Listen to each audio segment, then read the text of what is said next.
Ndjekim në këto momente një deklaratë për media nga kryetari i dhomës kombëtare të avokatisë Max Haxhia. Normalizimin e këtyre marrëdhënieve. Kjo është e gjithë situata. Ka patur zërave nga avokatët flas për djarin e kryetarit Jordan Daci, që ka bërë thirrje që bojkoti të ndaloj tashmë që sklata pothuajse u zgjidh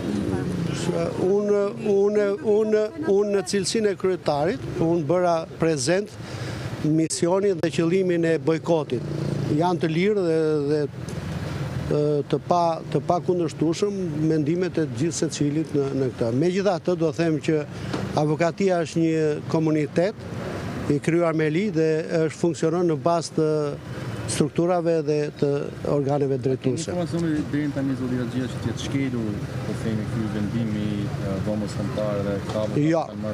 Jo, këtë desha të falenderoj të gjithë kolegët tanë për respektimin në mënyrë strikte dhe rigoroze të vendimit të marrë nga Komiteti Drejtues dhe nëpërmjet jush, duke falenderuar juve që përcollët të gjithë këtë situatë me publikun, do të them dhe diçka tjetër, bëj me dije që jam shumë i shqetësuar me trajtimin e çështjes akoma nga organi prokurorisë, prokuroria e jurisdiksionit përgjithshëm Elbasan, që e mban çështjen dhe nuk e çon prokurorin më të afër sipas detyrimeve ligjore për shkak të konfliktit të interesave. Kjo tregon që ata nuk janë predisponibël për të zbatuar ligjin. Po ndaj oficerës policisë e cila ka firmosur urdhër ndalimin me iniciativë, do të ketë iniciativa ligjore, po themi kallëzim penal për shpërdorim detyre etj me radhë?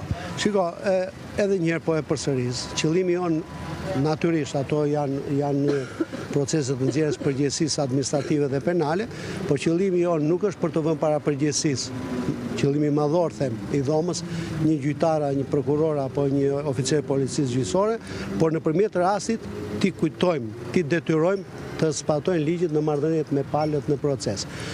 Lidhur me oficerën e policisë gjyqësore ose me prokurorin apo me tjetër kënd, është në vullnetin e personit që ka qenë ndaluar për të vazhduar procesin. Ka dhënë efektin e vetë bojkoti ose mesazhet që ka dashur përcjell dhe dyta.